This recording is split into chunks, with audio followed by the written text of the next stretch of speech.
It's Open House Thursday on Your View. Welcome to the show. I am Morayo Afolabi Brown. As always, I have the ladies with me. Mariam Longe, how you doing? Fine, thank you. I'm just enjoying the weather. I mean, we've had like months of just excruciating Scorching sun. But these past few days, especially yesterday, because like I do not appreciate the AC at all. That unnatural cold air, it just dries you up. But when I'm able to open the windows and just allow it the fresh air, I had a beautiful night rest. So yeah. That's nice. I love your hair. It looks so good on you. Thanking God for nature. Yeah. This is why you need to protect your environment so that you can sleep better at night. Yeah. Thank you. Good. How are you doing, Tokwe? I'm very good. Your hair is gorgeous. Yes. Yeah, hair by BC. Love it. And styled by Eniola. She did a very good job. So I went to Ekwe yesterday and I didn't check the weather. So it was a rainy drive. Tell me that happened to you. Yes, it happened. I was on my way. So I loved the idea of rain, but I've been praying that it doesn't rain throughout the month of April-ish. Not much because we're planting and we were hoping that we'll be able to finish planting before the rain starts. So yesterday they couldn't do anything because it was raining. But I'm grateful to God for progress so far. I was happy to see the work done. And your weight loss, you've been going to the gym back to back. You're looking very good. I'm trying. Pounding the devil. I'm trying. There's work to be done, and I let myself go when I traveled and was eating orishi, I think. So now we're trying to get back into being healthy. Yeah. It's fun. Good. Amazing. Good. Amazing. How are you doing, Obiajulu? I've been loving this. Our visitors like, no. This It's popping, Abby. beautiful. Thank you, Jerry. I'm doing well. I've been shop hunting, so I want to get a physical shop, yes, so that my customers can come in, walk in, buy, see their stuff, touch it, buy it. So we not have issues with sizes and So I've been going to different places. There's an area I saw, but the environment is not so tush. I was considering you people that are my customers. Before you come there and say, why are you in this local place? It would have just been cheaper for me to use that place, but I still have to consider the kind of clients that I have. So today and after the show, I'm heading out again to go see somewhere else, and I hope that I get, because I don't tire. I won't even lie. Nice. I mean, I'm happy about that. I'm doing well, thank you. I had a photo shoot yesterday. They're stuck on, and they're coming out already, but I had a nice photo shoot. I mean, in the house, somebody came to the house taking pictures. In preparation for your... I haven't. No. You have now, that one with the suit. That one was for a client, actually. It was for Unicaf. It was actually for Unicaf. But it's good.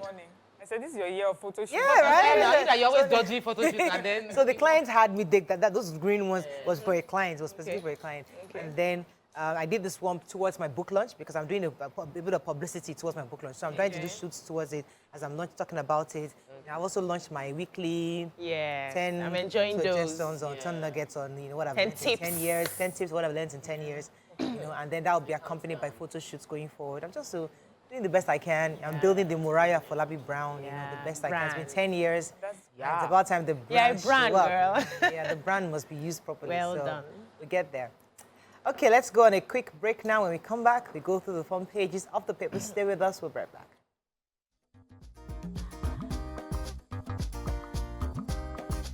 Stay tuned. Your View will be right back. Thanks for staying with us. We're going to start with The Nation. Why Buhari didn't intervene in Adamawa poll crisis by government. Fed okays 1.5 trillion naira for roads. Policemen to undergo hepatitis B test. DMO Nigeria not defaulting on China debt repayments. Acting LP chair rejects suspension by party INEC. Nwayawu is Ohanese's president. Okay, which story are we starting with? Let's start with the DMOs. That's the Debt Management Office. Said yesterday that there is no iota of truth in a report that Nigeria was defaulting in the repayment of the loans it took from China. So reacting to the story captioned, Nigeria defaulting in Chinese loan repayments, the office said Nigeria has not breached the agreement it has with its signed creditor. And Nigeria is fully committed to honoring its debt obligations and has not defaulted on any of these debt service obligations. So they were rebutting the fact that they said Nigeria had incurred a penalty of 41.31 billion for defaulting on the Chinese loan, and that they used to reactivate the country's rail lines. And the DMO denied it, said there's nothing like that. So there's a lot of propaganda going on. Yes, going on, yeah. They said, however, they didn't now tell us how much they are owing. Yes, the Chinese government. But since they said they are not owing them. All right. Let me take the Benani story. So the federal government was asked yesterday, actually the Minister of Information and Culture was asked yesterday why the president did not get involved in the whole Fintini Benani story that happened in Adamawa State. And he said that the president doesn't get involved in micromanaging, that was INEC's job, and the president cannot intervene in this. However, the president-elect, Asiwaju Bola Ahmed Tinubu, has also congratulated in his congratulatory message to the winners of all the various houses and the president-elect from last Saturday's elections. And he also said that investigations also should be held concerning what happened in Adamawa, and those who are aggrieved should go to the court for redress. Okay, it just sounds a bit contradictory. Yesterday, INEC was saying that there's so much they can do given the law, and they had to report to the presidency because these recs are appointed by the presidency. Anyway, since they're going to court, we'll see how that. So let me just quote, just to add to what, quote what the minister said. He said the chairman of INEC is in charge of all employees and is handling it. So what do you want the government to do? Or whether the president is disappointed with the rec. The Honorable Minister said that the president does not micromanage any institution. So we'll see how this rec could therefore be prosecuted for what he did. Yes, so the Inspector General of Police, Usman Al-Ali, has approved a 3-day hepatitis B test for policemen. The screening is being done in partnership with the Daniel Onoja Foundation. And the IGP says that the development is in line with his administration's policy on health and wellness among, men of the police, officers and men of the police force. Right. He says that this is targeted at creating awareness on hepatitis B virus, which infects more than 300 people worldwide and is the main cause of liver disease and liver cancer. And so it has admonished officers and men of the force to take advantage of this exercise. Hepatitis B, as we know, I think it's sexually transmitted, and so, and I know it's quite a serious, a lot of people talk about HIV, but don't really have information on hepatitis B. So it's good to see our police force doing something about that and protecting our officers. All right, so I want to take the story about a very sad story. The number of killings that have taken place in Kaduna State. There was a report from the Commissioner of Internal Security and Home Affairs, Samuel Arunwa, in Kaduna. He was presenting that report to the Governor, Nasir El-Rufai, and he detailed from last year to this year the number of people that have been killed through banditry, terrorism, and communal clashes to be 1,266. Last year alone, 1,052 people were killed. And in this year, between January and March, 214 persons have been killed as well. They spoke about how 12 females and 10 minors were raped by terrorists and bandits. He also mentioned how 717 bandits were neutralized, spoke about the fact that the crisis that has been, the insecurity challenges that has been going on, based on the effects of the troops, they were able to kill 628 insurgents? Terrorist bandits. We don't even know which name. Terrorist bandits were also killed and neutralized. The governor expressed his worry that is so sad. He said his heart goes out to all families that have lost someone, and that they would be, he said they put each local government as well, and he spoke about the statistics being really worrisome, and that, but there's been improvement year on year in the number of deaths. So even though it seems like a shocking number that 1,052 people died last year, it's still less than the year before. So there's been improvement, but we continue to pray for peace within Kaduna State. Moving on now to the Punch. Insecurity, local rice price jumped by 200%. Picture story, Lagos mob burns BRT bus actually, as driver dies in crash. Ogunfather chains Starves 2 children to death. Substandard materials quacks caused Banana Island building collapse, says report. El Rufai raises the alarm over insecurity ahead May 29th.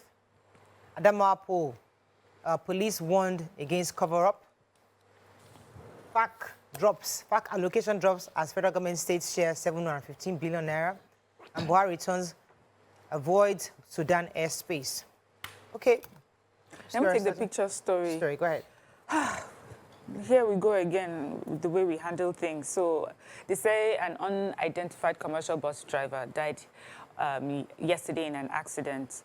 The bus driver, this particular commercial bus and BRT bus collided. They said this happened along the Owoshoki Expressway. The commercial bus was coming from Lagos Island, heading to Ojoduberga when this accident occurred. They said the commercial bus was at top speed when it lost control along the Ifako Bridge and collided with the BRT.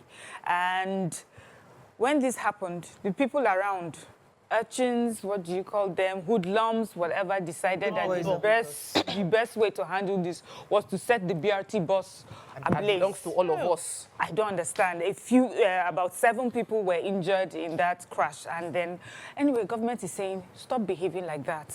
That is not how to handle this sort of situation. Allow the law to, to take control of the situation. I don't even know who taught anybody that you just go, you see an accident scene, and the first thing you do is either you kill people or you burn property. Yeah. It just makes no sense. So it goes back to the reorientation we need. When we talk about people, we also have to take ownership. And that goes back to local government, community leaders, just all leaders across all levels. We begin to talk to young people and know how to deal with issues. We can't keep burning out infrastructure that belongs to all of us. It doesn't make any sense. Another human interest story. Are we going to break? Go ahead, please. Okay, so a 45-year-old man, Benga Ogun Fadike, has been arrested for allegedly chaining, starving, and locking his 2 children in solitary confinement, which led to their death. Now, the suspect was arrested on Tuesday in Ibiade Ogun, Waterside local government area of Ogun State by men of the State Security Network, Amoteco Corps. And according to the story, he said the father accused the children of stealing. And then he decided to lock them up so that they are not able to steal anymore. They are 16, 17, and 18. This happened last year. And so 2 of them died because they were not properly taken care of. And he went ahead and buried them. So apparently one of them was, around the area when they found their auntie and reported the matter. So the ex-wife now took it up and took him to the police, and that's why they started investigations. And by the time they asked him, he said, no, that's the 2 that died. They were ill. He took them to the hospital. Investigation has not been able to find the hospital that he claimed he took them to. He said he buried them in a particular area. They've still been trying to locate where the corpses are. They can't find it. So they said further investigation will continue to know what is happening. There was no mention of the 3rd child, so I don't know where she is at the moment. But I think the government needs to do something and probably evaluate him. I think it's crazy. Let's go on a quick break. When we come back, we continue with our review. Stay with us. We'll be right back.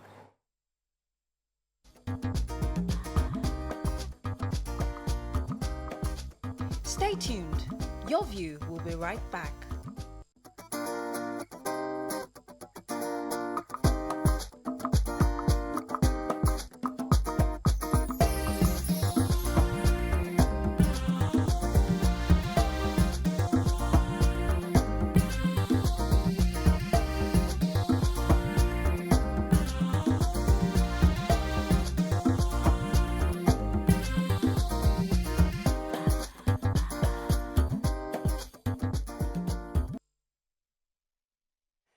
Can I take the story about Thanks for staying with us. We're still on Punch. Go ahead, please.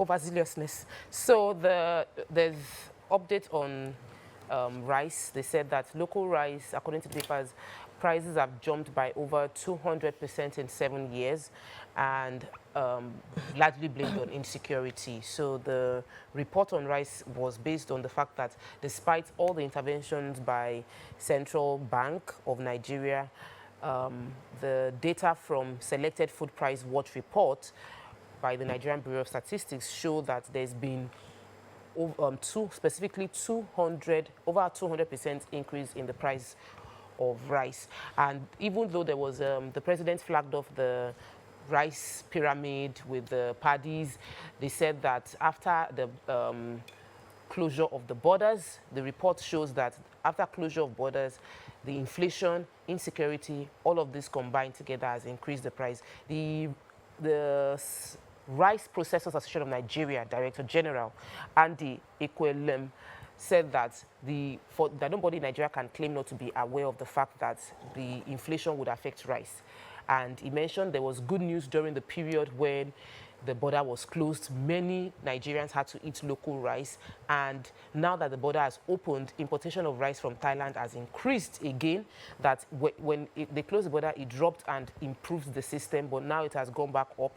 He also mentioned the cost of fertilizers as part of the major reason price of rice would continue to go up, even from the party that the input cost for rice plantation is very high, from fertilizers to the process of planting, that all of this are is affecting the hike in rice cost, as well as insecurity in terms of moving the paddy to processing. All of that joined together is the reason that the rice prices will continue to go up. There isn't any solution of how to bring the price down from the part of the rice processing people, but our president is feeling like, according to him, the report is saying that he feels that if we do more production, the prices would organically go down. But the rice processors are saying that the cost of production is high, so it really cannot bring the prices down. So, okay. I was going to take the FAC story. So FAC has finally shared 714 billion with all the 3 tiers of government. It's actually reduced by 8 billion naira compared to last month. But I was really drawn to the figures because our revenue is from these numbers is coming from 3 main sources: the gross statutory revenue, value-added tax, and electronic money transfer levies. I was surprised that electronic money is also a major revenue for our country. No, 15 billion. Tells you why the banks are. So 15 billion came from the electronic transfers. Interestingly, VAT has 218 billion was shared, and the others were the gross statutory requirements. But it's just interesting how electronic levies. Our money. It's actually our money. So we should start holding accountable. It now. It's our money. It's our money. It's our money.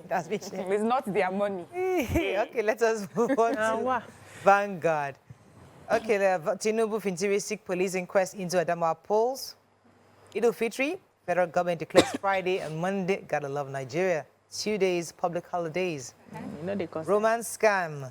Lady arrested for allegedly defrauding German of $220,000. Wow. Not naira, dollars. Wait now. Due judicial process will be followed on Araro Meda NNPC matter, says Buhari. Energy poverty. Over 60% of Nigeria's population lacks supply, says NLNG. DMO dismisses false claims on China loan payment. Ohaneze fumes over continued detention of Kanu. Insecurity, 1,266 killed, 4,973 kidnapped in 15 months, says Kaduna government. And crude oil exports, Malami allegedly paid $200 million as whistleblower fee, says reps. I got to read that story. Which story? Yeah, so the Apex Igbo Sociocultural Organization, Ohaneze Ndi Igbo Worldwide, yesterday expressed expressed displeasure over the continued detention of the leader of the indigenous people of Biafra, IPOB, Mazi Nnamdi Kanu, by the Department of State Services, DSS, in the country. So the Igbo organization raised concern about the federal government's alleged disobedience of court orders bordering on the release and freedom of IPOB leader from detention.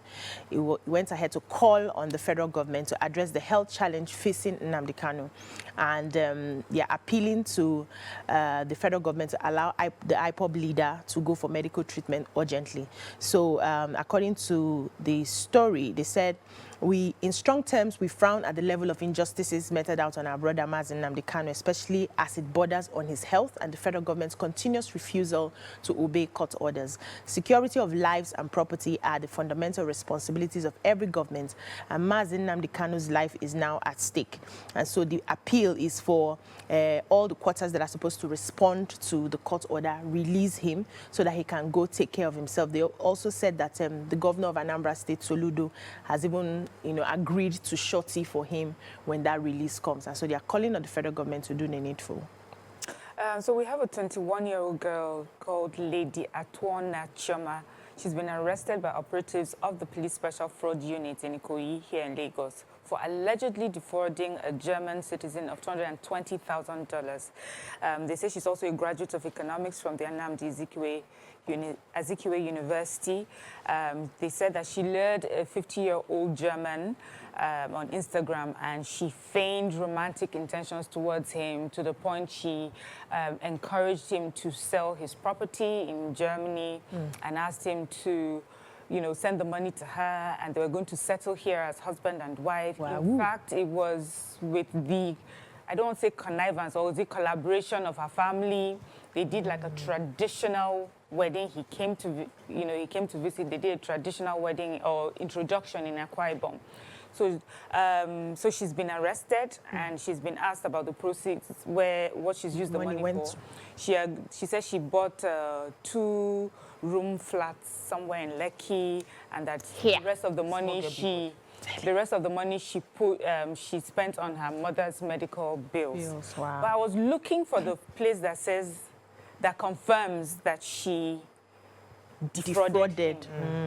Because I don't know if he came back to Nigeria and couldn't find her, or is it that someone heard what he had done and assumed that she had defrauded him.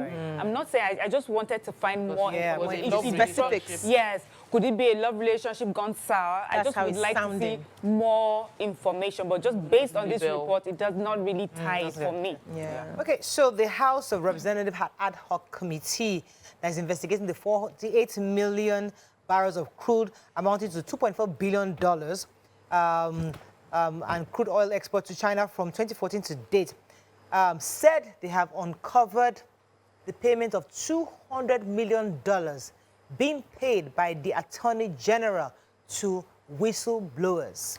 According to them, the process of that, this was according to them, the AG, Attorney General of the Federation, Abubakar Malami, and the Minister of Finance had not been actually cooperating with the committee when they've asked them to give them answers to these questions concerning this $200 million that were paid. According to them, they've not been getting any form of cooperation from them. They've seen documentations from the Accountant General's office where the Minister of Finance approved payment of substantial amounts of money to so-called whistleblowers where details of monies recovered were not provided. So they've heard of this and their investigation and asked questions. Now, committee's job is to always follow the money. Okay, you're paying this amount of money. Are you statutorily allowed to pay the amount of money? Is CBN aware you're paying this amount of money? And on what basis are these whistleblowers being paid? That's their own job to investigate. But according to them, they've not been given got any responses from these two parties. So they're asking and they're hoping that they can get responses from them. But when before that becomes another industry to siphon money. I want to take the story of the president saying that concerning the case of Senator Ararume, they would follow judicial process. So backstory, January 17, 2022, Senator Ararume was sacked from being the chairman of NNPC, and he took the case to court, and the judge, Federal High Court, Abuja, Justice Inyang Ekwo had said that it was illegal for him to be removed the way it was done. It was wrongful sack and disruption of his appointment, and so they said that the government should pay him 5 billion naira as compensation because he was meant to be sworn in.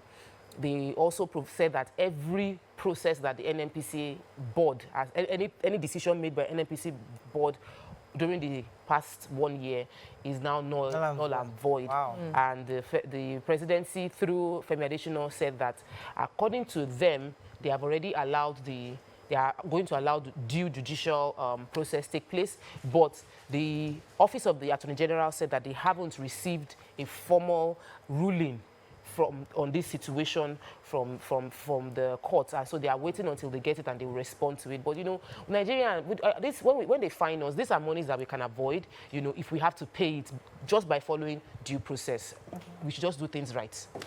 Nigerian Tribune, our final paper: Abuja collapse war claimed 2 lives, 4 rescue, says FEMA. Dismissed Delta killer cop arraigned, remanded in prison. FG declares Monday Friday and Monday, public holidays. Fire Gods Broadcasting Corporation in Oyo State's studio. Find a story of not taking. At Kaduna Insecurity, bandits killed over 1,000, kidnapped over almost 5,000 people in 15 months. Okay, which story? Yes, so FEMA, that's the Federal Capital Territory Emergency Management Agency, has confirmed the death of 2 persons and also the rescue of 4 other individuals at a collapsed wall in Ademola at Adetokunbo Crescent, Wuse to Abuja. The DG for FEMA says that the building under construction, they received a call between 10 to 11 a.m. that a building had collapsed, and they found it to be close to UBA at the Ademola Adetokunbo Crescent, Wuse 2. And he said that the building under construction... So the building under construction wasn't the one that collapsed, that they were building very close to another building. And that they had gone beyond where they were supposed to, you know, build their own. And the wall of the neighbor fell on the artisans. The artisans were on top of the building when it fell. 2 of them died, 4 were rescued. There are a few others in hospital right now. And he just says that, you know, Abuja residents should pay attention to the plan, you know, to the Abuja plan, and also follow building approvals before they embark on buildings. I mean, we just talked about this yesterday. We talk about this all the time. All the time. So there's a Delta policeman, Inspector Ubi Ebri, who was dismissed for allegedly shooting to death one Onyeka. If you recall, we always say that when a police officer shoots, the best the police can do is dismiss them. Is the victim's family or the state that can therefore prosecute, and that's what was done here. So he had killed this Onyeka Ibe as a man during a stop and search back on April 5th in Delta State, and was on Wednesday arraigned in court and remanded in prison. He was charged to the magistrate's court. The prosecutor, G.O. Okwegbe, was in court to ensure that he was being arraigned. So, I mean, the procedure has started, but just for people to know that when this kind of things happen, the best the police can do is dismiss the person, but we must follow the case through to prosecute and ensure that justice is served. Yeah, so this the person police cannot prosecute. They will dismiss. They they told will us before that dismiss they will dismiss. Yes. Prosecute. Well, Now, that's what the happy police that commission prosecution can is- do based on We're what we've been happy told so far. to hear that. Okay, let's go on a quick break. When we come back, we want a hot topic of the day. It's Thursday. Stay with us. We'll be right back.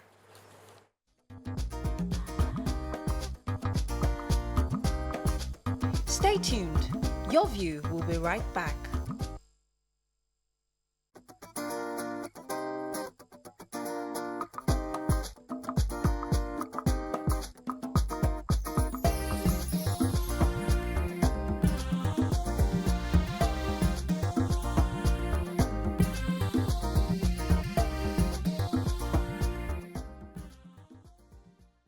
Thanks for staying with us. So we love Thursdays because you get to talk about family stuff and, you know, Not politics. kind of gist. I know politics. Anyway, so there was a story that was online that actually caught our attention and we thought was worth talking about. You know, it was a video about a man who was asking his wife, who he obviously had married with children. So she had children, maybe 1 or 2 kids, before she finally got married to this man. With this man, she also had children for him. So the man had accepted her and her 2 kids, maybe previous marriage or previous relationship. And they're married and they have their own kids. So he was complaining and lamenting that it's time for her to take the children to their father because he was tired of raising another man's children. And the woman had responded saying that, you met me as a single mother. I had these children. You met me and you married me with my children. Now, midway into marriage, you're angry and getting frustrated and asking me to return the kids to their father. You have no right to start this kind of conversation midway our marriage. What are your thoughts on this? Because there are 2 sides of this. Some are saying they agree with the husband because the truth is that reality has finally dawned on him that he cannot handle feeding additional mouths. Others are saying there was a contract. This is an integrity issue. We started well, and we both agreed, and now you're going back on your agreement. What are your thoughts? Where do you lean on this marital domestic issue? You can call us on 081-270-53687, also 091-390-76948. You can also tweet to us at TVC Connect. Please hashtag your view TVC so we can read your tweets. Do you think this woman is right for accusing her husband of going back on the agreement, or do you think the man is right saying, take the kids back to their father? What are your thoughts? Who would like to go first on this? You want to start? Okay, so I'll start by saying that before you get into any type of relationship, you must count your costs. You must look beyond the butterflies in your stomach. You must look beyond that first phase of feeling, because when you're starting out a relationship, there's usually this first phase where everything is all right, where you're seeing everything colorful. The pink is there, the red is there, the rainbow colors are there, you're excited. You're seeing some signs that at the end of the day, you may not be able to deal with, but because of the way you're feeling at the moment, you make the decision to go on with this person. I met a guy in the university, we're having a conversation, and he told me that he would not marry anybody who has a child. And I felt offended, like, what do you mean by that? Why will you say you will not marry somebody? What if you love the lady? What if you do this? He said he knows himself deep down that after that first phase where the love goes down, he may not be able to really take care of another man's child in his home. And so he's going to make it clear to any girl he's going to date when we leave school and all that, that if you have a child, let me know so that I can just take a walk. That was somebody who was putting his logic before his emotions, because he understands that in the long run, he may not be able to deal with it. Now, this for me is a case of dishonesty. You knew at some points that it will not be okay for you to take care of another person's child. Why did you go for the lady? He didn't know. He thought he could. No. In the beginning, he thought he could. No. He wanted the lady. By all means, for whatever he was feeling at the time, he wanted that lady. But he knew deep down that after a while, so in his mind, probably I'm just trying to assume, in his mind, he felt, when I've gotten everything I want, I can always tell her to take these kids out of the way. He felt that way. But he forgot that a woman you met who was single, who was already used to these children, raising the children, would find it very difficult to let go of the children for you. And I've seen women who have, with this kind of information now, they just carry the children and start looking for the father. Come and take your children. No, my new husband doesn't want. So you're not paying attention to the emotions of these children. You want to take them away from their mother because now you can no longer pay the bills or whatever problem is happening. I think it's dishonesty, and I think that guy should be called out. We'll come back to the children and how they feel. Let's start with this act. Let me come to you. Talk about Mary. Who wants to go? What are your thoughts on this behavior? So there are a lot of people that are experiencing major economic hardship in Nigeria at the moment. And while I am all for you have taken responsibility, you should be responsible all through, I feel sometimes it's okay to vent in that moment. So when I listened to the video, I could see a man that is frustrated, like, or would they catch up? He's feeling the heat of financial responsibilities, and he's trying to find which weight I can shed, And I feel that right from the get-go, foundationally, there was something wrong. Because if from the beginning of that relationship, he saw those children as his children, that no matter how much poverty is slapping him, he would not think of discarding his own children. So from the beginning of that relationship, he always felt that these are not my children. I will take care of them. But when things became hard, he was quick to say, I'm going to discard these children. And there is also the case of, I feel that we must find a way to express ourselves. So I was listening to his language. There was no sense of ownership. There was no sense of attachment or responsibility or love or affection for those children. It was a case of money. These people have their own children. Their father is alive. The father should take care of their children. And we don't have the entirety of that story to know how many years have they been married. Or if they've had kids, in the minimum, it would be like 2 years. Is it that they didn't have any emotional bond with the children within those 2 years? But it's a major lesson for single mothers. I believe that there are men out there, single mothers and single fathers. There are men out there and there are women outside there that will be willing to love you and love your children. Don't, because you want to get married, overlook the signs, because it is obvious this man would have been reflecting the fact that he did not have an emotional bond with those children. All right, let me come to Mariam, because there are men that they started out well. The intention was, okay, I love you. I don't care. These children, we watch all these movies all the time. I will love them. I will care for them. They're my children, And they love, they take you home, and they thought they could actually handle it. But midway, this conversation comes up. What are your thoughts on this? Okay, so for me, when I was listening to this conversation, it did not sound serious to me. Because if you're talking about take the children back to their father, usually the tone of that sort of conversation, if it's serious, is not done this way. That's how I see it. If it's a serious conversation of sit down, we need to look at this properly. I don't think I can take care of these children anymore. It's not done over it's not a shouting match conversation. I feel it's a situation of someone who's frustrated about something. And if you listen carefully to what he's frustrated about, because of what he said, I think many of us will make the mistake and think this is a man that has just gone rogue, like I'm not. But if you listen to what he said, everything I do for them, but when I send them on errands, you complain that why am I sending them and not my own children? And yet I'm doing everything for them. So this is a man that is frustrated by, choose, madam, are they my children or are they somebody's children? That's how I heard it. And if that's the case, then allow me to treat them how I would treat my children. But if they are not, they have a father who can take care of them. So for me, I know that when the children are yours, you should not even have that conversation. You should not even open that kind of warmth and make it sound like that. But sometimes the other spouse, sometimes the mothers, the wives need to take responsibility, for how they manage information, how they present these children. I know of people personally who have been in situations like this, where they are constantly walking on eggshells around the children that have come in. I love you and I love your children, but how far can I discipline them? How much love can I show them without it coming across as weird? When I'm in bed with my children and they're running all over me, are my stepchildren allowed to come on?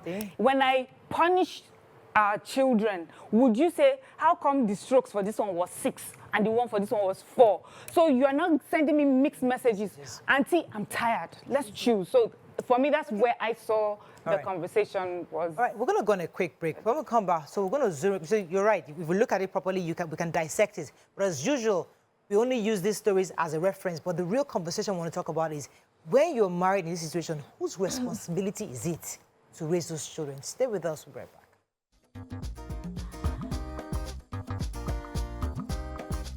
Stay tuned.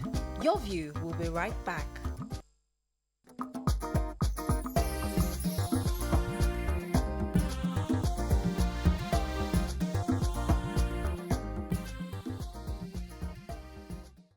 Thanks for staying with us. So this matter we're discussing is very, very important because the conversation I would like us to focus on is the integrity of this arrangement. Whose responsibility is it to raise children who don't belong to you, but you love their mother? Because we always see how people are so quick to saying, I love you, I love everything about you, and I will take full responsibility. And then you get stuck. So my question to you, let me come back to Mariam. Was it right for him to want those kids back? Let's put aside the point that the woman herself also has been maybe reckless in how she's raising the kids compared to their stepfather. But was it right for him to say or use that as a threat, that take these children back to their father? Is it right for somebody who was raising these kids to say that? I think it's wrong. I think it's not something you should ever say out of your mouth, even in jest. So let's put that aside. But you also asked the question, whose responsibility should it be? And I think that is something that depends on every relationship is unique. Sometimes you meet a single mother who is co-parenting with an ex-husband or an ex-partner, and that other family is very much involved. If the father himself is not involved, maybe the grandparents are involved, the family, the children know who their father is and their father's family, and they're very much involved. And to the extent of maybe how much money this new relationship, how much money this new man you're going to a new relationship is, so probably you'll find he will chip in here and there, but usually the main responsibility is taken by their biological father or grandparents or things like that. And that's fine. It has to be discussed. No assumptions. Do not just assume these things. Then there are some single mothers that they're on their own. Nobody sends them and the children. They don't even know where their father is. They don't know where they're coming from. And usually single mothers like that would tell you, we are what do they call them? Package. Plan. Yeah, we're a package. It's not. Yeah, it's not just me. I come with these 2 kids. I come with these 3 kids. I come with this 1 kid. If you marry me, you marry this one too. This is 1 and 2 for the price of 1. I don't understand. And if you know that from the get-go, then then also there is a conversation for that. Am I your husband and then a stepfather to this person? Or am I not just your husband, but I want to be the adoptive father. I want to be the legal guardian. I want to make sure that this child never wonders for one day who his father is because I'm stepping into those shoes. And when you do that, you can never, ever bring up the conversation about going back to your father because you are the father. Yeah, comes to UBC. Yeah. So, parents who are together, who married, like the way we married without bringing children from outside, still have conversations on how to properly raise and discipline their children. Is an ongoing conversation because we always come from different backgrounds. So probably his idea of how to chastise the kids is different from mine. And it's a clash that from time to time we go on. It happens in the household. I'm constantly dragging Oga, no, don't shout like this, no, don't flog like this, no. And he's, no, don't let them do this, don't do this, It's a conversation that normal homes have on a daily basis. And that's why if you know that you're getting into this type of arrangement, you must begin to have that conversation because if normal people can have this problem, it's one mother, one father, there's no step in between. And then we still argue on how to properly raise and discipline and send these kids on errands. What do you expect when you're adopting another man's children into your home? And so women must be sincere in how they have this sort of conversation. So I know that some women do not like it when their husbands beat their children. It's something that they don't like even when they are both the parents of these children. But then you ask yourself, what's your template on disciplining children? How many strokes of the cane do you give to them? How do you send them on errands? These are conversations that you must have. So you know now that you're a single parent, you're coming into this home with different children, into the marriage, you will work twice as hard. You will have the conversations twice as hard. You would try as much as possible to make sure that both of you are on the same page. And sometimes that is just one family, even when the husband disciplines the children, we don't like the way the discipline goes. There's a way you have that conversation. You go into the bedroom. I'm going to say this again. Somebody called me out on it saying every time you say go into the bedroom to go and talk, sometimes we need to talk in the parlor or the parlor, but it will be a conversation on, I really do not like how you are going about this. Is there a different way we can do it? But for you to outrightly say, okay, you don't tire me, I send them on errand, they don't answer me, and I want to send them to their father, I think that's totally wrong. Let me take this call from Austin. It's coming from Benin. Good morning, Austin. You're live. Morning. You're live. Go ahead, please. This is an interesting topic. At least I followed it and I'm enjoying it. All of you there have actually spoken, explained both sides of the coin. But what I want to say is the woman is absolutely right. Very, very right to object to the husband or whatever. One, because the man went into the marriage with his 2 eyes open. He was not coerced, neither was he intimidated or maybe subjected to say you must marry. I see the man as being a wicked and selfish person. So those children must stay there because one, in the words of Chino Achebe, if you carry an uninfested wood into your sitting room, you must expect lizards as guests. I think it is his cross. Let him carry it. Period. Yeah. Thank you, Austin. Let me throw a curveball in here because let's imagine the father of the kids is doing well. He actually can't. He's just abandoned the woman, maybe for issues they've had, and he just left her. And the man, the husband, knows that the father of these kids is doing well where he has his own children, has his own family, has moved on. He's struggling. And I'm here struggling. So in that situation, even though you have made a promise to your wife that we are here till death do us part, do you think it's still right for him to insist that they go to their father, even when he knows the father is doing well? Well, the conversation of the father is doing well or looking towards that father is because you have not taken ownership of the responsibility for those children. Yeah. Once you've taken over that these are my children, I'm raising them, they would love me. Even if that father is rich somewhere, they would know that I took responsibility for them and I love them. You will not think about it. The real focus I wanted to highlight, because there are many people watching and they might find themselves in that situation or be able to advise someone in a situation, is the level of self-awareness we need to have before getting married. We don't ask some questions, and you must know yourself enough to know. I've spoken to someone who, she's trying to have children, and I told her that, why don't you consider surrogacy? She said, I know myself. I will struggle at some point raising that child. I find it difficult even with my nieces and nephews sometimes. So imagine if I now have to raise someone that I know we have no biological connection. It will be a struggle. So she decided to go the path of surrogacy as opposed to adoption. So that there is a blood connection. You know, so when you must know yourself enough to know and be honest with yourself that at some point, think about the future. What's the worst case scenario? You know, we've discussed this and say, what's a deal breaker? What is the thing that my partner can do that would really shake me? It's not money issues. Love clouds judgment sometimes. When you're in love, you don't even think of these things. You know, now we are thinking because we're looking in hindsight. Because we can do that now. But somebody who is in love, you're a man, you just love this girl to return. It's a different thing when you're loving, you're 22, I'm 23, we're loving, no baggage. When you are already, when you have a child, no matter how beclouded you are with love, you are responsible for a full human being. You must not be a fool. Yes, you cannot be foolish about your decisions. 23, 24, 25. And you already have 2 children, but you're not responsible. You're no longer a baby. Yeah. You're no longer a baby. No matter how old you are, once you have a child, you have become a parent, and you must prioritize that child. So your self-awareness level, your ability to question what you are going to deal with must be really high, and you must be able to face the situation you are dealing with. Also, please, let me just quickly mention, at no point should, in this Nigeria of today, no man should have to carry the entire financial responsibility of a household by himself. Because if that woman was contributing financially, he cannot have that conversation if he's having it. But if you are both parties in a relationship, even if all the children are your own, you should be able to help out financially. That man, the man should not have to be complaining and groaning and saying... What if the man has agreed that, listen, all I want you to stay home? There are men that insist that you stay home. We talk about tomorrow, this kind of marriage. And the man says, stay home. It happens. Okay, you have a call? Go ahead. Okay, so I was going to say that, you see... I have a call, please. Sorry, darling. All right. You're live. Go ahead, please. Hello, good morning. Yakub. Yakub. Yeah, good morning. Good morning, everyone. Good morning. Well, this is a very difficult topic, quote and unquote.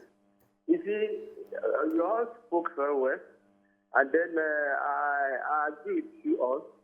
But Morayo, you have said something. See, we men, when we are talking about love, when you love someone, you may not be able to see all the angles. At that moment, you may not be able to see that. Because of the love you have for the woman, you may not be able to go to the extent that you have some series of questions. Yes, the man is weak. If the man fails to discuss this very particular issue at the word of God, that these 2 kids, am I going to take the possession of them? Even though I spend a lot of money sending them to do every necessary thing that I needed to do as a man, as your husband, together with my own kid that you had for me. Is it something this kid is not going to ask for their father and they finally go back to that father? Because the responsibility of all men is to take care of their children. That is the truth. There are some fathers sit down somewhere that the owner of this kid that I'm going to write. And then at the end of the day, spending all my money, treating them very well.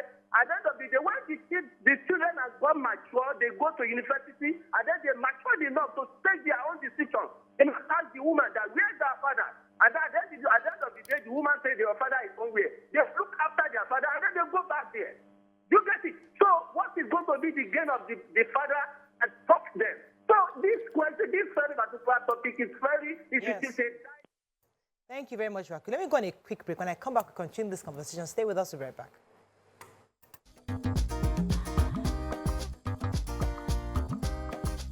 Stay tuned. Your View will be right back.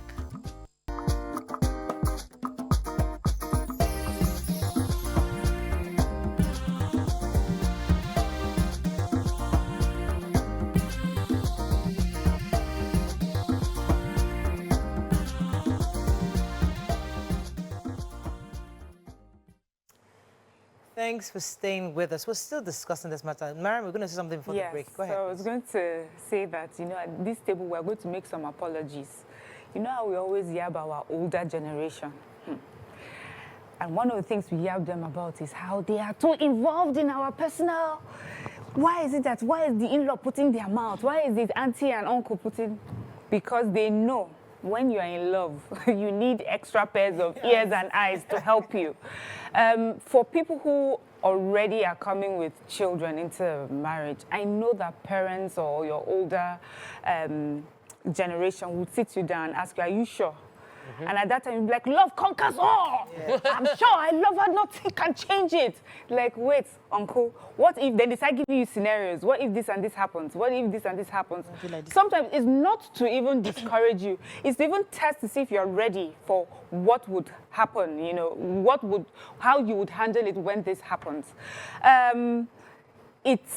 It's so important. I know that love is important, and I believe that love can conquer a lot of things. And I believe that love plus maturity. And if you just realize that this person that I'm in this relationship with is my friend, we're in this together, there's nothing that you guys cannot do together. I believe that. But I also believe in discussing some things. And the truth is that many of us would go into marriages or have gone into marriages, and many young people will go into marriages without seeing a lot of things that may happen. And it's normal and it's natural and it's human. Not many people have the gift of foresight. If we did, there are some steps we would not take today. But the truth is, we hope that we are resilient enough and honest enough that when we find ourselves in situations, we are ready to be responsible. There's something you said that struck a chord. I've always wanted to mention it to BC because BC talks about it a lot, but I don't have to take this call. I'll come back to it in a second. Olubimi from Abuja, thanks for calling. You're live. Okay, good morning, everybody. You're live. Go ahead. Morning. Yeah. Okay, you guys look nice, and thank you for all you do. Thank you. Okay, love blind, and when you're in love with someone, I think it's important for others who are involved, especially with the person in love, to let them see some things. There was something one of you raised, the lady in black. She said that try and bring something to the table. Believe me, as a woman, just like you said, if the man says stay at home, please go out of your way to make sure you bring something to the table. Because I'm telling you, the man will get to a stage, he will hate you. And you will be surprised that you will not be thinking he's having an affair. No, he's not. He might even be pushed to start doing that. That's just the truth. If you don't bring anything to the table, you have like 2, 3, 4 children, and you're not bringing anything to the table, it will hate on you. Because now, even businesses in Nigeria, to do business in Nigeria is difficult, it's expensive. Now it's tedious, it's so much more than doing business in Ghana or going to Togo. Right. Please, what you guys are talking about, I appreciate you people a lot, but if you are bringing something to the table, the man will have no choice than to tag along. Thank you very much, Olubimi. I'll swap the word hate. Hate is such a strong word. So maybe I'll say disrespect. You know, the man begins to disrespect when he feels that he's the one doing everything. But there was something that Mariam said earlier that was going to happen to discussion. You see, BC says a lot that before you enter marriage, you have to discuss this thing. But these days, young people will tell you that it's becoming more like an interview where the girl is trying to ask you so many questions. You are dating somebody and they how much do you earn? If this thing happens, because a lot of coaches will tell you, you have this conversation, you have the discussion. It's like, it's no more that free love. I mean, I like this guy, I love him, where I just enjoying the moment, and we then go out to dinner, and the connections are there, and we had that. We didn't have conversations over we didn't over discuss certain things because it was when you entered the marriage or when you started courting. You now started having those conversations. But when you're dating, you're just meeting, hanging out, having friends. A lot of young people are having to be forced with conversation, and the guys are frustrated. Be calming down. He's asking questions. Be calming down, my sister. Be calming down. So you that did not have the conversations, are there not things now that you are noticing that if you had sorted out in the beginning or cleared it in the beginning, it would have worked out better for you? Let me say no. Wait, let me just land everything. You can answer together.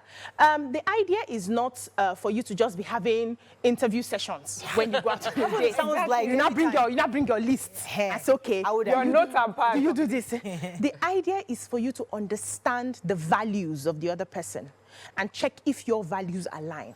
Because when your values align, whatever challenges come, you will hold hands. According to my little daughter, come with daddy holding hands. You will hold hands together and solve the problem. So you get into a relationship without knowing the values of the person. You are not self-aware enough to know your own values. There are some clashes that another person who understands their values, they will have the same challenges, but they are able to move through it and move. We want an easy life for you. There are some things that, people who have been married for a long time complain about, that it gets them to this point and they've resigned to. It's my cross. Let me just carry it. Is that what you want for yourself? So do your homework by understanding the values of the person. Issues will definitely come in marriage. Issues like this will come up on a daily basis. Issues of, we use toothpaste, so but you take the toothpaste from the end, you take it from the top. The Holy Spirit will help you to carry. And so every marriage... you will still complain, even with the Holy Spirit helping you to I have carry. a call. Come to you in a second. I have a call. Good morning. Are you there? Good morning. You're live. Go ahead, please. All right. I just want to say something to this discussion. You guys can discuss all of this until the reality is done on us. Sometimes all these conversations that we are talking about, you might not, like we were saying earlier on, there are some conversations that even men will deliberately avoid. And when the reality comes on you, when the financial, obligation comes on you, it goes down. We cannot really totally blame the man. He might have good intention. He might want to, nurture the children. He might want to take care of them. But when the reality of the need for him to take care of the financial need comes up, that's when you will really understand what is confronting you. I like what Tokwe was saying, that, as a woman, you should bring something to the table. Because when you bring something to the table, at that time that the man is feeling the weight, you can help him cushion the weight by, supporting him and doing something. Absolutely. But the truth is that let's not totally condemn the man. Sometimes when needs are overwhelming, men tend to react. Women, we can manage so many things. We can take so many responsibilities. Men are not wired like that.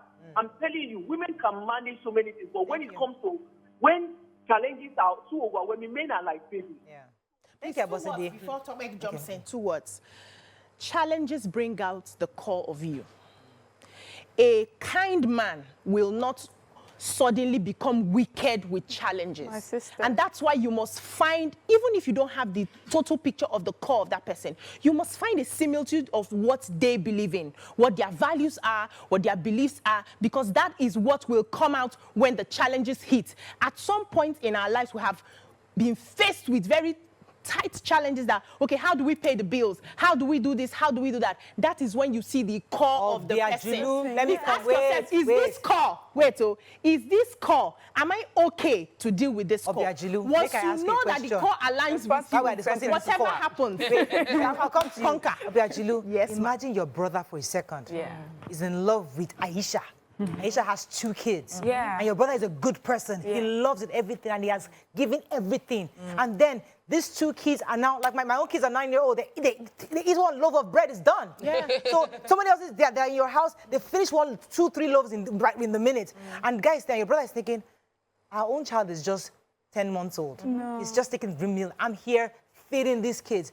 How would you advise if it comes to you that, sis, I'm frustrated? I mean, I love these kids, they're like mine, but the truth is that I am overwhelmed. You don't love them. You don't love them. Because if they're your children eating, have you sent your kids away for eating the 2 loaves of bread? You don't even see them as make us appreciate. We become so me, my family, and when we were growing up, like everybody's house, there's always somebody around. You're cooking 1 massive pot, and it wasn't like our parents were that rich that they could afford to take care of. People were paying school fees for their younger ones. People still do that till now. They're paying for cousins. Your brother will come from one village. You'll say, go and meet your uncle in Lagos. We were communal. We knew we were going to take responsibility for everybody. And it wasn't out of surplus. It was out of the responsibility and kindness of heart. And we are now growing to a generation of sectionalism. I have to take care of my children. For my children will go to this best kind of schools, and then you go to grade B, C, D. And I think we need to get back to that space where we don't think in terms of this one is my child and this one should get better and this is the quality of life this person should get. At the end of the day, kindness is universal. And no matter how tough this man might actually be a really, really kind person under pressure at this moment. And 2 days after, he will come back and apologize for the way he reacted that, okay, I was just venting in the moment. These things happen because I know somebody, maybe a caller or someone was mentioning that you wouldn't have even said it. Sometimes we say things. Some pressure would bring out things that you are even shocked at yourself. Like, I can never believe I can say this kind of thing. But you must be, if you are able to go back and say, that's not me. That was me reacting. This is not who I want to be or who I think I am. Then you go back and apologize for the situation and correct that situation. But that moment of pressure can release things within you that you don't even know exist. Let me go on a break. When we come back, we'll take the next phase. Stay with us. We'll be right back. Write it down.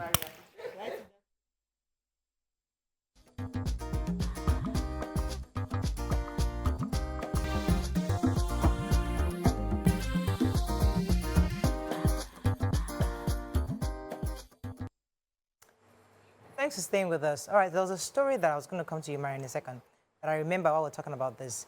There was a wedding that was about to happen, and I'm not sure it was the father of the mother. I'm trying to remember which parent it was. But a woman or a man raised children himself. I think it was a guy, yes. He raised the kids with them. He married the mother. And then it was time to get married. They went to look for their biological father to walk them down the aisle. And he didn't find that funny because he did his job. According to him, he did his job. He raised them, sent them to school. But at some point in life, they went to find their biological father and that they were grown up, the adults. And I think he confided in somebody I knew, like he was an adult. He didn't really need them to have come to him. But he said there was something in him that was hurt, that he just felt that he has raised these kids until, they're now doing well. But he felt that that day was a day for them to honor him somewhat. Although he was fine that it was because they actually came for his permission. Can I bring a father? And he can't tell them no, because that's their biological father. But somewhere inside him, he was hurt that this was the man who did nothing, did not raise them, did not pay one school fees, walked that girl down the aisle, and that didn't hurt him. But he just knew that maybe so he felt bad. So in that situation, then things like that happen.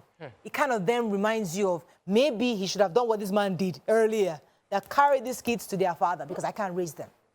You know, one thing with stories is that then we stop.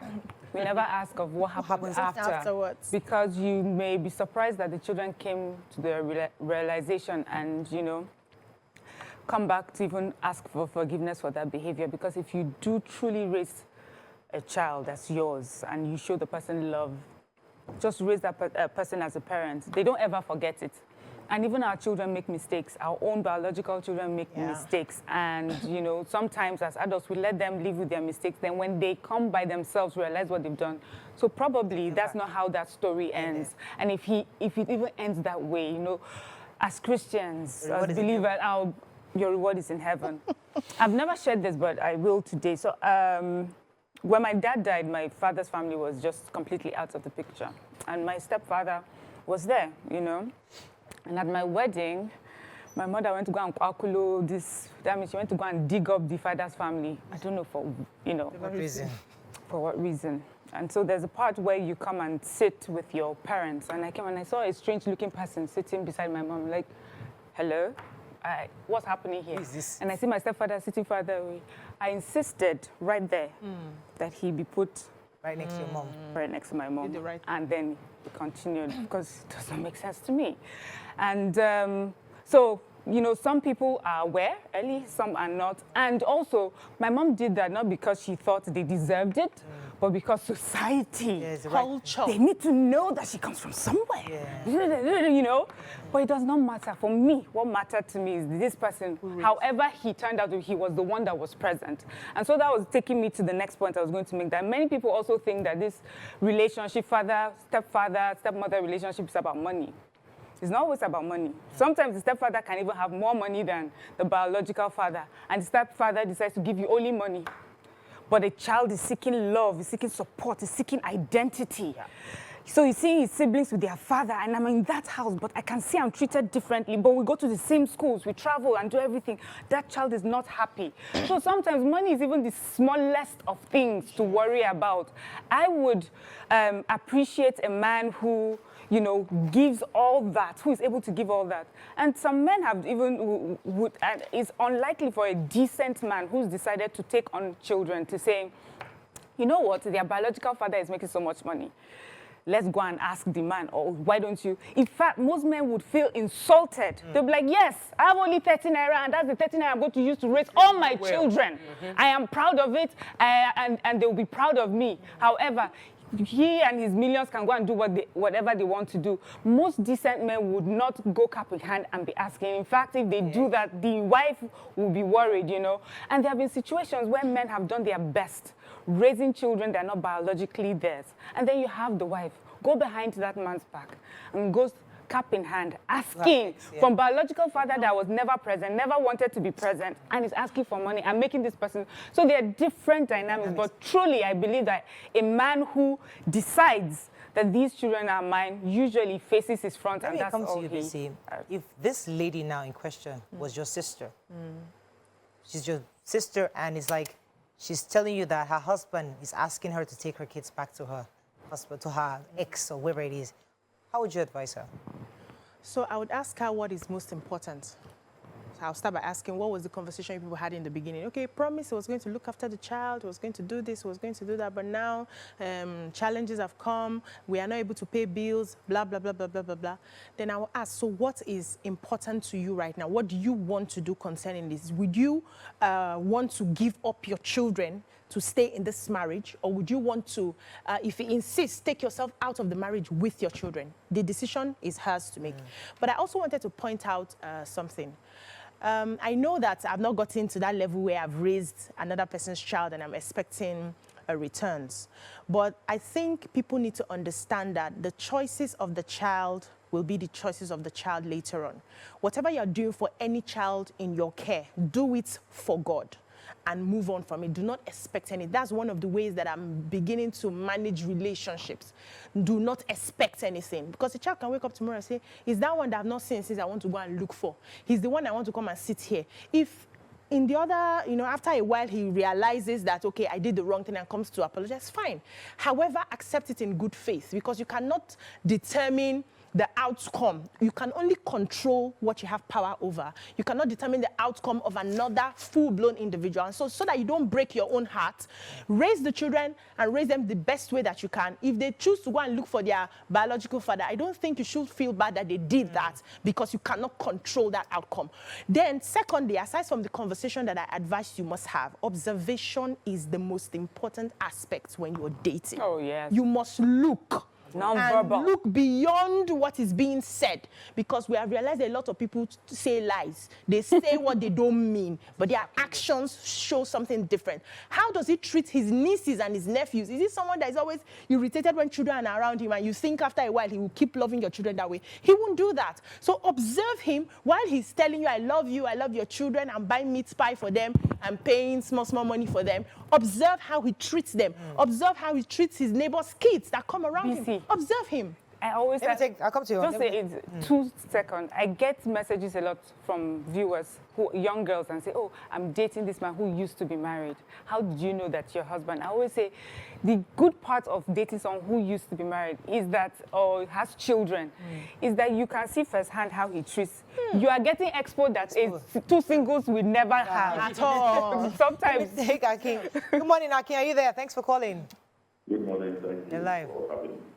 I just want to add another dimension to this. When we were growing up, a friend of ours wanted to get married, and he insisted that the nanny who brought him up must be the one to sit in the position of mom. Really?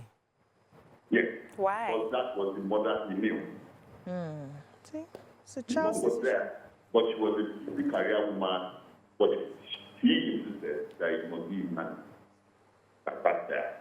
They reached a compromise. Mom and nanny were the same thing. Mom sat to the far right. So where mom should actually sit was where Nani was sitting and his dad was sitting next to her. But he did insist that it was.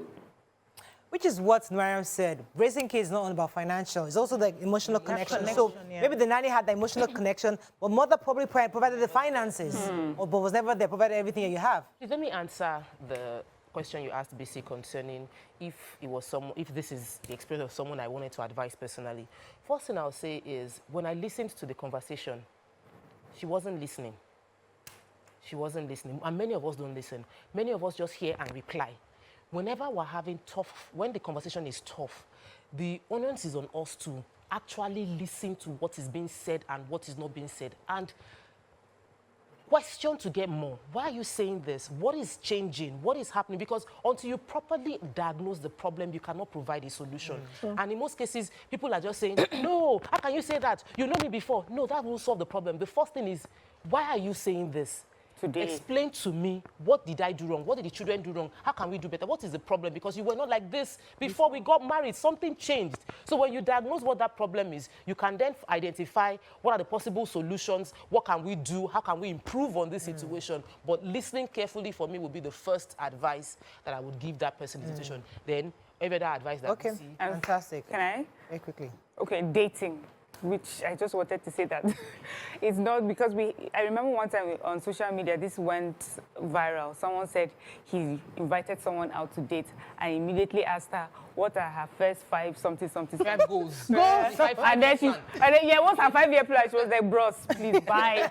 You know, so we're not saying you should go and make it about an interview. Yes. It is in conversations and in observation as business. Please, we're not saying take a notepad. No, that's what business does. I know people like us are likely to do that, but please, you can. Okay, let's go to a break. When we come back, we'll take a few social media comments and then we wrap up. Stay with us, we'll be right back.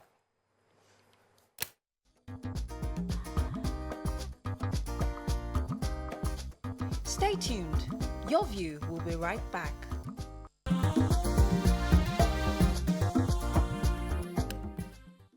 Thanks for staying with us. So joining us now, women are striving to do so much in their careers, businesses, and profit endeavors like never before. But some are struggling to make the desired impact. One missing piece could be exposure. We'll be having with us the resident pastor at King's Word, and executive vice president of King's Word and the New Churches and International Ministry with locations in Nigeria, United Kingdom, North America. Welcome with us, Pastor Nay in the building. Welcome, Ma. It's good to have you on the show. Thank you for having me. So we know you'll be talking about your upcoming conference in a moment, because I know that's why you came. But there was a conversation we're talking, and since we're having a heavy guest like you, we have to ask your thoughts on it, you know.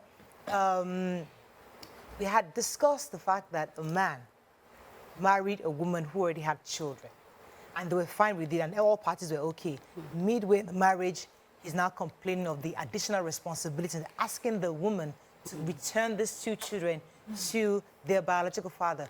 What are your thoughts on this? Do you think it was a good idea? Well, I think that the conversation you've had on this so far has been very interesting. Being a pastor, I've seen this in a number of different scenarios. I've seen situations where it's worked out. I've seen situations where it didn't work out so well. I want to say that it's a situation that requires a lot of discussion, conversation before, during, and when there's friction, there's a lot of conversation that needs to happen. I don't think it's right to send the children back because things have changed. Marriages go through a lot of seasons, and this is just another season, like, you know, any normal marriage would go through. And the man may regret it later on if he just sends the children back. And just having the children uprooted from where they are at right now and trying to plant them, even though it's their biological father, doesn't mean it's going to be healthy for them. Or even healthy for him in this marriage, because the mother isn't automatically going to switch and say, okay, it's okay, you know, finances are going the wrong way, they are not going as planned. I understand. No, it's going to affect that marriage. No, we've not even discussed the children. We didn't even discuss how this affects the kids. But let's take a few comments on social media. I have one from Otumba Karim. He says that it is nauseating albeit disappointing to see innocent children having to go through what they did not bargain for. For a man to leave his children for another man to train is irresponsible. He says, if a man has to marry a woman who has children, the man should be ready to marry such a woman with her responsibilities, irrespective of the financial and primordial challenges. Nobody knows tomorrow. Those children may even be the ones more supportive of him than his biological children in future. We've seen this happen all the time. Okay. Any other comments before we wrap up? Yes, Honorable Ademola says, Alalade says, let's be honest, all these challenges we're talking about can only be solved with money. If both parties are well endowed and have well-paid jobs, businesses, and money is available, there won't be any problem. Let us pray that we have enough resources at our disposal. But I also take H.O.B. Bangbade's message. She says, the real issue is not money. It is about the trauma the man is subjected to by the wife in relation to the children from the previous marriage. The wife nags when the children are sent on errands, reminding the husband that the children are not his. That's traumatic. Okay, so that's all we can take on that. We just wanted to wrap that up. But the truth is, in a nutshell, just like Pastor May has said, the conversations must start before and even during the marriage. And in this kind of situation, you don't expect a woman to switch their emotional connections to this. So in every situation like this, it's hard. Everybody has a role to play. The father, the biological father, and the woman all have to have proper conversation, because in the West, we always have this organized structure of co-parenting, but it's not totally organized here. We've not really formalized it here. So it's just kind of, we have to just kind of find a way. So we have to find a way to ensure that co-parenting is properly institutionalized in a way that it's recognized and people can take full responsibility. So back to our guest in the building. Pastor May. Pastor May, you have a conference coming up. You know, it's for women conference, and it's about getting women in leadership. I mean, let me hear your thoughts on women in leadership. Is it true that women are not really being given that opportunity in leadership? Well, it's not that women aren't trying, but statistics show, and I strongly feel that they are not reaping the fruits of their labor as much. Now, I'll give a little bit of correction. The conference itself, it's not just about leadership, but it's about exposing women to more. And some of the issues that women struggle with in the corporate world, in businesses, entrepreneurship, and even running non-profit organizations may be connected to the level of exposure that we're intentionally giving ourselves. And that's what we want to talk about in the conference, and we want to look at exposure through different lenses. And I don't know, should I go into that? Yeah. I mean, want to look at exposure through the lens of knowledge. Like, how do we intentionally go after knowledge? And what are the things that hinder us from exposing ourselves to the knowledge we need? You know, I don't know. I mean, I have had instances where I realized that I was ignorant in a particular area of life. And then just that burden of, oh my gosh, I can't believe I'm this far behind, you know, sometimes would weigh on me so much that I wouldn't go after what I need to go after. Someone says that the day you wake up is morning. You know, so how do we make the day we wake up morning and start acquiring the knowledge we need? We will look at exposure through the lens of learning. It's not everyone that's exposed to knowledge that learns. Sometimes we may be surrounded with so much knowledge, but not learn, because there are certain things that prevent us from learning.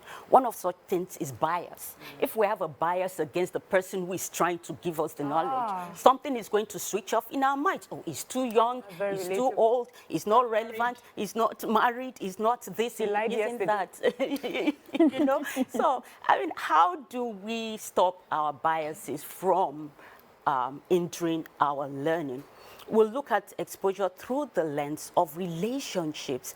Relationships expose us to much more. I don't need to experience everything in life, but if somebody I am in a relationship with has had a certain experience, then I can have the exposure that they have had. But you know what? As beneficial as relationships are, they are very difficult. It's very easy to get hurt. It's very easy to get, you know, turned away from somebody. It's very easy, even for envy and jealousy to come in and affect our relationships. For example, if your friend gets promoted to a certain level at work and it's giving them more exposure, I mean, how are you going to handle it, you know, especially if it's a position you have always wanted, you know. A natural part of us wants to pull back, you know, want to say, oh, okay, you know, I'm not jealous, but, you know. You are. You know, but that friend's exposure that's supposed to benefit me then becomes, you know, non-beneficial to me because I am not handling their promotion the right way. So we want to look at relationships. What are the things that affect us in relationships? Because some of us are struggling for places, for positions that just the right relationship will just give us a key to. You know, I mean, exposure, mentoring in exposure is very, very important. Mentoring relationships, you know, peer-to-peer relationships, and so on and so forth. I just, you see that exposure through relationships and talking about envy and jealousy and maybe taking yourself out of something that can benefit you. Could you just give us an advice? If you find yourself in a situation like that, yes, my friend has gotten this promotion and is giving her this exposure. I can't get it because I'm not there. In what way can I still maintain that? Why is it beneficial for me to maintain that relationship? And would maintain that relationship give me that exposure through her? Could you just talk to us about Yes. Oh, it's so important to maintain that relationship because it's like your friend has climbed the ladder and is looking over a wall, and maybe you are still on the ground, and the friend is telling you what's over that wall. You see, I may not be able to see what's over the wall, but the fact that I'm getting that information where I'm at will let me know that there's more to life. Or else I may never know. You know, I put something on social media a few months back that, you know what, if somebody is going to get that promotion, why not someone I know? Isn't it better for it to be someone I know, who I can benefit from, who I can sit down and say, what does it feel like to go to Aso Rock? You know, rather than someone I have no access to, right? Yeah. But you know the reason why we find it difficult? If somebody you don't know, for example, I asked people, I said, do you get jealous of Elon Musk? No. Probably not. No. Do you get jealous of Bill Gates? No. Why? Because you don't find a basis for comparison. You are not close enough to compare yourself to any of these people. But once somebody in our circle, someone we can compare ourselves with, someone we can say, oh, we went to the same school, oh, we go to the same church, oh, we live on the same street. That wears that one jeans. That one jeans. Once it's somebody that we can compare ourselves to, then that jealousy kicks in because it's an indictment against ourselves. We see their promotion, we're like, why not me? And really at the bottom of that is something that's condemning you, telling you that, why not you? All right. It starts tomorrow. I didn't even realize it's just not tomorrow. Fantastic. Well done. So I would have loved to dig into the relationship thing, but because of time, how do we begin to have women who mentor us? You know, you mentioned, you just highlighted a bit of it when you were talking about the relationships. How do we build women who would mentor a lot of women? There are women out there who need to be in close proximity with women who have made it, who have, you know, crossed over the other side, who want to get inspiration, ask questions. You're a woman, you have the same challenges like I do. But we don't see a lot of women who sit in that space to mentor a whole lot of younger women. How do we recreate this relationship? Okay. I think women generally, we need to keep pushing to build our social capital, our gravitas, and give people a perception of our charisma and let them know that because charisma is a combination of competence and warmth, right? A charismatic person draws people to themselves not only because of what they know, but because people perceive them as warm, right? So the more we build our charisma, the more, you know, we're showing that we know stuff, but we're also showing that we're warm enough to draw people to us. There's no point being that woman in the ivory tower, everybody looks up to you, but people cannot feel like they can be real around you because to actually be an effective mentor, you need to be vulnerable. Right? I mean, it's more powerful for me to tell you that I've made mistakes, you know, and by some way, by some form, by God's grace, by whatever, you know, my mistakes have not killed me, you know, and then you get drawn to me, like... Let me pause you for a second because I know that you have to talk about the event. So, yeah, so I wanted to ask you about the time of the event, the venue of the event, and how people watching can join the event. Okay. So the event starts tomorrow, April 21st at 5 p.m. at Kari Center in Oregon, Lagos. And then on Saturday, we're starting at 9 a.m. and it's going to be a long one on Saturday. It's going to be so full and so rich. And then we'll finish on Sunday. But Friday, Saturday, very, very important and very great meetings going to be happening there. And then free. It's free. Yeah, completely free. And on... Jesus has got to be free. What do you think they will take away from coming to the event? I think their eyes will open. This is a topic that's been on my heart for over a year. And I think that I've meditated on it, thought on it, and we've carefully selected speakers who will talk about these different lenses that we're going to examine exposure through. I think women coming will have their eyes open. Now, it's going to be a conference that will change you right there and then, but more importantly, it will empower you for change after the conference. It will show you, if you need work, how to do the work. Because, yeah, I believe in a one-time change, a sudden change, but more powerfully, I believe in consistent change. Yeah. Something that I read, I said exposure through the lens of empathy. You didn't mention that. What's that exactly? Oh. What's a snip? It's a short. Very good.